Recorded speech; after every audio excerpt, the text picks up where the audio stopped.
Okay, February 7th, 2025. This video is going to be very different. I hope it works. It might seem rambling, and maybe it is rambling. And all it really is going to be a bunch of quotes. It is really interesting, the idea of realization, which is all we're looking for, whether you call it self-realization or all the different realizations that occur in our lives or in our paths to self-realization, to consciousness, to God. But all that matters is realization. So I find it really interesting. I don't read as much. I have all the books right there. But I do pick them up occasionally, and I'm always amazed that I'll read something I read 5 years ago, 3 years ago, and now I go, gosh, I totally get it. So something happened in that period of time where realization occurred. But 5 years ago when I read it, I was SpongeBob SquarePants going, really, really? Or many other expletives of what? How can that be? But inside there was, I don't know if it's fascination or there was something that married up, those words married up with something here that I knew there was a really important truth for me. And I kind of assumed that everybody, if they read these, would have different reallys. It's the stuff that they needed. And I think that's really, really interesting. Sometimes, I know Ramakrishna, the great Sri Ramakrishna of the 1800s, said sometimes you meditate and it's just continuing on your path, and other times you have these great realizations. Let me put something else up here real quick. There's the books, and then let's take those down, and let's not forget, this man I just think is fabulous, Swami Sarvapriyananda. He's the senior monk at the Vedanta temple in New York. And I just want to thank him as much as, or note him as much as I do those books. That's all. And let me take that down. He talked about the same idea, that meditate, read your books, continue to serve others, help others. And a lot of times after a meditation, you wander around, you think about it, you let it, I don't remember his words, but you let it percolate, and then realization or smiles occur. So everybody's going to be unique on that, and I think that's really important. So these quotes percolated up, or I read them and just thought they were so great. And if you say really, really, there's one in here that's a real, that's a real humdinger. And it's going to be about halfway down. And I remember when I read it, but now I go, I get it. I totally get it. So just as a reminder, the words here, Brahman, God, consciousness, existence, self-realization with a capital S, Atman, Sat Chit Ananda, your personal deity, your personal God, all of these can be interchangeable depending upon what you're reading, who the audience is, who's speaking, if they're speaking to a monk or to householders, the people living in the world and working. So just be aware of that. And anybody that's watching my videos knows that I think one of the most powerful and important ideas of Vedanta Hinduism and the great Ramakrishna and Vivekananda, all of them, is that there's many paths to the same end, same God, same consciousness. And in the same way, many words to the same truth. And that just reflects the whole idea that dogma, the whole idea of I'm right and you're all wrong, this is the only way you can make it, is just not workable. We're unique in so many different ways, and our paths and our karma are going to direct us in the way that works. And I just think that's incredibly powerful. So in that, I'm just going to go with some of these quotes. If some of them you say, really, really? Or how powerful is that? If you like them, great.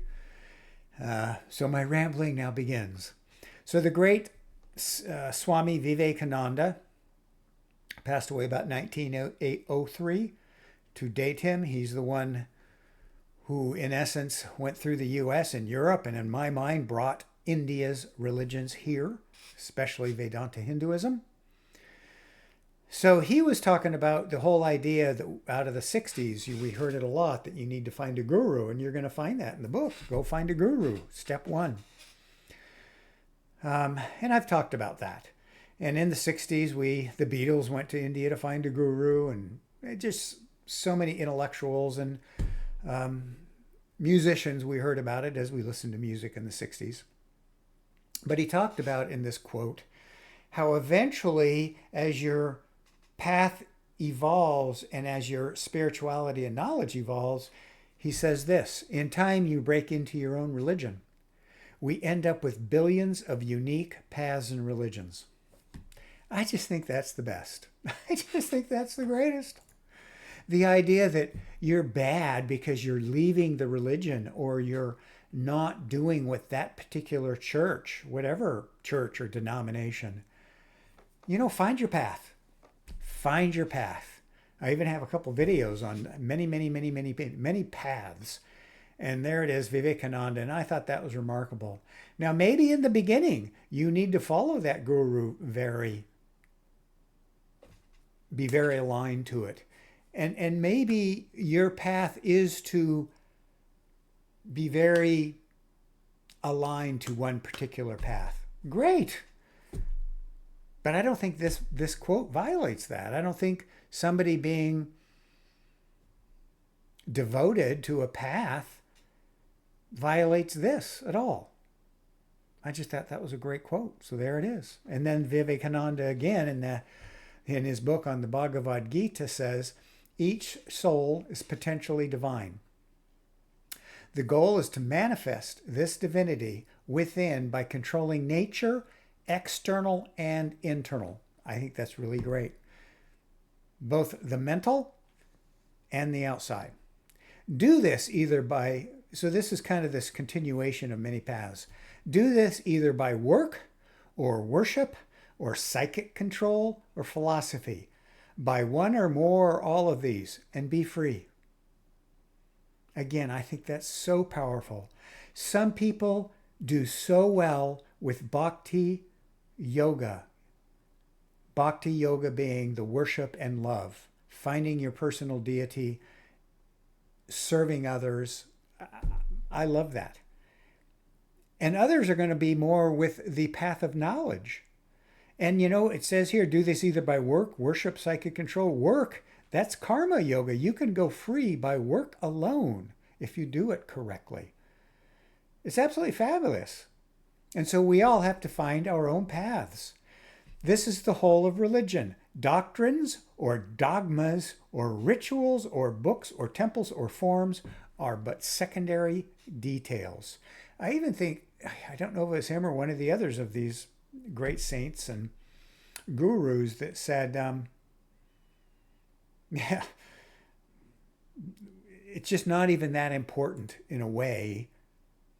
It's not important to say that. The books, and the bottom line is realization and finding your path, and there it is.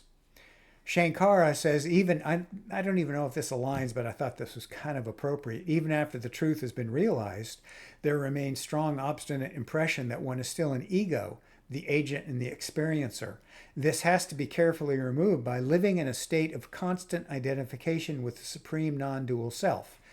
So that is just another opinion. It's the great Saint Shankara. For him, he talks about that particular path, that all is one, the Vedanta concept, all is one, that even after we've gained truth, we have this whole other challenge. Full awakening is the eventual ceasing of all mental impressions of being an ego. That's one of those really, really moments. So there's another one here maybe that applies. Now, I just noted it. It was my opinion of the great guru Saint Ramakrishna. And he talked about a similar idea in that you can know God, become totally free, But when you are in the world, you still have to maintain some attachment, some idea of ego, of Jim. How else are you going to operate? But you've gained the ability to leave it or attach it, operate, and leave it, which I think is another extraordinary quote. Jnana and Bhakti Yoga. I was just talking about that. The Bhakti Yoga being the path of worship and wisdom. Jnana, knowledge, is the path of knowledge. And again, all of that is just, I just think these quotes are so powerful. And as you know, I think dogma is wrong. But I guess if I'm accepting all paths can get you there, I should say maybe there's a dogmatic path that works. So then we came to this. How do you know you're done? How do you know? And there's actually lots of questions on this where devotees are asking the great Saint Ramakrishna, how do you know? And this is where this great quote is. I remember when I read this. And in that book, maybe I'll just, oh shoot, it's not going to be able to come out. Oh well. The Gospel of Sri Ramakrishna, he talks about this, and he's got many, many examples. He talks a lot about his experiences, but he also talks about the great yogis, and I think they have other words for yogis, but the great spiritual, the saints, the gurus of India. And it's interesting because they have different paths and different, as I read it at least, realizations. And I think that's, again, so powerful. The abilities we gain, the realizations we have are going to be, I think, somewhat unique. Don't they have to be? But this is one of the lines that I thought was great. And he was telling the story about a yogi that just kind of wandered around. He didn't own anything. He just wandered around with total truth. And one of the devotees ran after him, and he wanted to know how to know God, or how do you know if you're finished or something. And this yogi gave him one line. He said, when the holy waters of the Ganges and the water of the gutter appear the same, then will come the realization of divine oneness. Now, I say that because I remember when I read it, I just said, really? Really? Really? I mean, does that mean I can drink sewer water and it's the same? What the heck does this mean?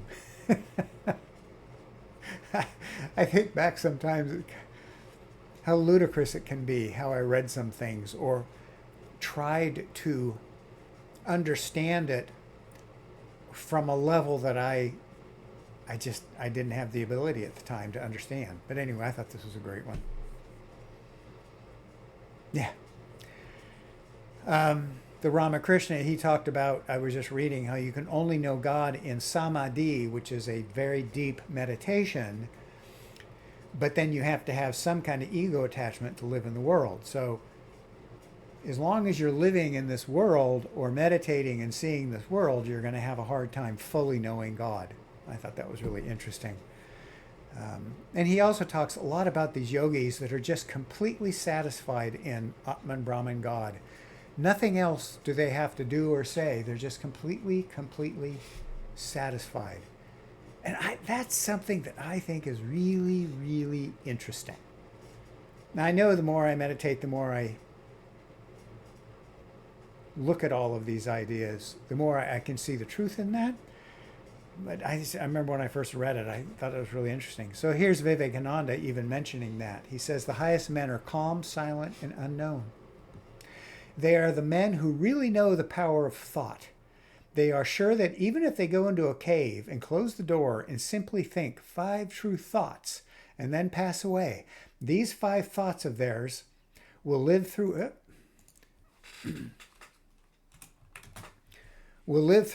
eternity. Indeed, such thought will penetrate through the mountains, cross the oceans, and travel through the world. They will enter deep into humans' hearts and brains and raise men. Let me read that sentence again.